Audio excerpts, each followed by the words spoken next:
বিধায়কদের মধ্যে শৃঙ্খলার অভাব নিয়ে উদ্বিগ্ন তৃণমূলের শীর্ষ নেতৃত্ব। দলের হুইপ সত্ত্বেও 50 জন বিধায়কের অধিবেশনে অনুপস্থিতি নিয়ে শীঘ্রই ব্যবস্থা নিতে পারে তৃণমূলের শৃঙ্খলা রক্ষা কমিটি। জেনে বুঝেই কি তৃণমূলের শীর্ষ নেতৃত্বের নির্দেশ অমান্য করছেন কিছু বিধায়ক? জনপ্রতিনিধিদের এই বেপরোয়া মনোভাব নিয়ে জোর জল্পনা তৃণমূলের অন্দরে।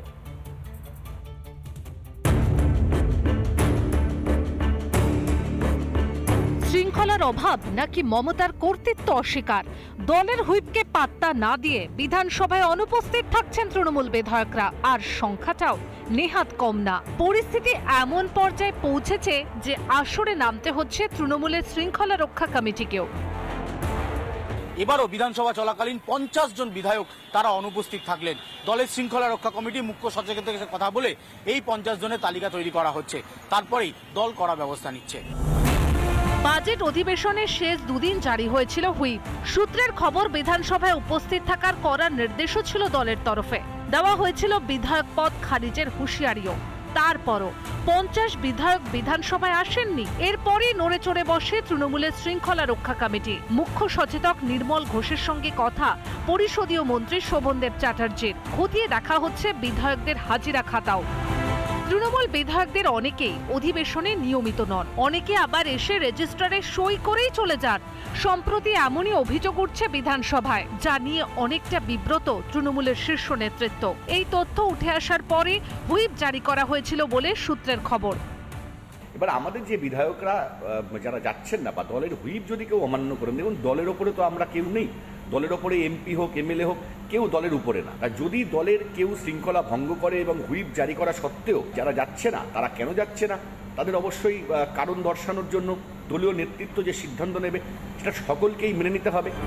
যদিও তৃণমূলের এই অভ্যন্তরীণ টানাপোড়েন নিয়ে খুব একটা মাথা ব্যথা নেই বিজেপির। যদি তাদের মাথাদেরকে টাকা তুলে দিতে সক্ষম হয়, তাহলে সে আসলো কি গেল, বিধানসভায় থাকলো কি থাকলো না, এইগুলো বিষয় না। কেন গণতন্ত্রে বা সংসদীয় গণতন্ত্রে তৃণমূল বিশ্বাসী না, ভয়ের রাজনীতিতে বিশ্বাসী। তৃণমূল আবার তার শৃঙ্খলা, এ তো গরুর গাড়ি হেডলাইট। ভালোই বিনোদন হচ্ছে, দেখি কোথায় যায় ব্যাপারটা। শাসক দলের বিধায়কদের একাংশের মধ্যে এই বেপরোয়া মনোভাব কেন? তবে কি দলের বর্তমান শীর্ষ নেতৃত্বকে গুরুত্ব দিতে চাইছেন না কিছু বিধায়ক? অন্য কাউকে নেতা মানেন বলেই কি জেনে বুঝে মমতাকেও অগ্রাহ্য করছেন এই বিধায়করা? রিপাবলিক বাংলা। ঠুনকো রাজ্যে নারী নিরাপত্তা, আর এমন একটা আবহে মদের দোকান, বার ও নাইট ক্লাবে মহিলাদের নিয়োগ চাইছে রাজ্য সরকার। তারই বিরুদ্ধে শনিবার প্রতিবাদে পথে নামলো বিজেপি। কলেজ স্কোয়ার থেকে বউবাজার পর্যন্ত চলে প্রতিবাদ মিছিল। বিবি গাঙ্গুলি স্ট্রিটে পুলিশের বিজেপির মিছিলে বাধা, আটকে দেয় পুলিশ, বাধে ধুন্ধুমার পরিস্থিতি। রামনবমী থেকে আইপিএল একদিনে সামলাতে পারে না পুলিশ, অথচ লক্ষ্মীর ভান্ডার দিয়ে তাদের বোর্ডের হাতে মদের বোতল দিয়ে রেভিনিউ নিয়ে নিচ্ছেন রাজ্যের মুখ্যমন্ত্রী মমতা বন্দ্যোপাধ্যায়।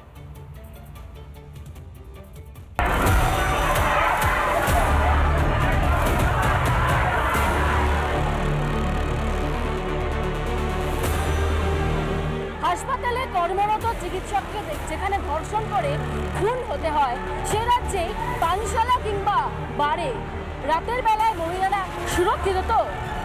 সাম্প্রতিককালে বিধানসভায় যে বিল পাশ হয়েছে তাতে বিরোধিতা হয়েছে, এবং যে কারণে আবকারি দপ্তরের বিরুদ্ধে আজকে পথে নেমেছে বিজেপি। বিজেপির প্রতিবাদ মিছিল কলেজ স্কোয়ার থেকে বউবাজার, আবারও ধুন্ধুমায় কলকাতায়। রাজ্যের নারী নিরাপত্তার বেহাল দশা ফেরানোর দাবিতে বিজেপির মিছিল।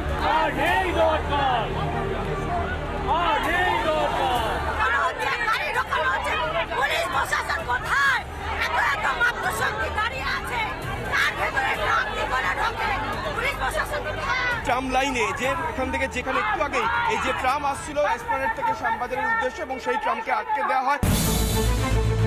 এই বাংলায় মেয়েদের নিরাপদে রাখতে পারে না পুলিশ, অথচ নিরাপত্তার দাবি উঠলে প্রতিবাদীদের মারধর করে পুলিশ।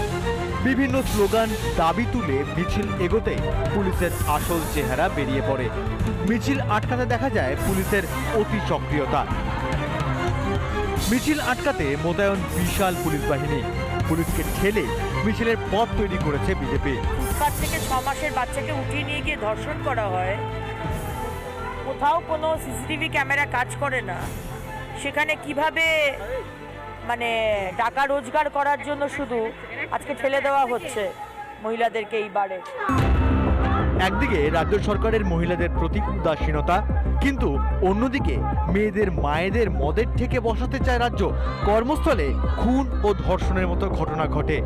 মিছিলে এই স্লোগানও ওঠে, রাত অব্দি মহিলারা নাকি বারে পানশালাতে কাজ করবে, মানুষের হাতে কাজ নেই, কর্মসংস্থান নেই, পরিযায়ী শ্রমিক হয়ে অন্য রাজ্যে যাচ্ছে।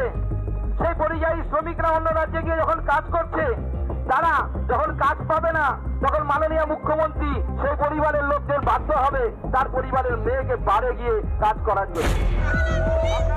তবে মমতা বন্দ্যোপাধ্যায়ের ভূমিকায় যে রাজনৈতিক কোনো দলই সন্তুষ্ট নয় তা আরও একবার পরিষ্কার। বারে কাজ করতে গিয়ে আজ যদি কারো কিছু হয়, এই মুখ্যমন্ত্রী সেদিন 180 ডিগ্রি ঘুরে গিয়ে টাকার বিনিময়ে সেই অপরাধকে ধামাচাপা দেওয়ার চেষ্টা করবেন, পলিটিক্যাল কানেকশন খুঁজবেন। বাংলার মানুষ আগামী দিনে ভেবে দেখুন যে কিভাবে এই তৃণমূল নামক পলিটিক্যাল পার্টি নয়, তৃণমূল নামক গ্যাংকে আপনারা আপনাদের শাসন ক্ষমতার দায়িত্ব দেবেন কিনা। রামনবমী থেকে আইপিএল একদিনে সামলাতে পারে না পুলিশ। লক্ষ্মীর ভান্ডার দিয়ে তাদের বোর্ডের হাতে মদের বোতল দিয়ে রেভিনিউ নিয়ে নিচ্ছেন মমতা বন্দ্যোপাধ্যায়। একাধিক অভিযোগে রবিবার দমদমে থাকবে বিজেপির প্রতিবাদ মিছিল। রিপাবলিক বাংলা।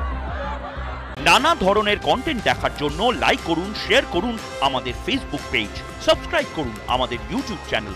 পাশাপাশি অন্যান্য ব্রেকিং নিউজের জন্য অবশ্যই চোখ রাখুন রিপাবলিক বাংলায়।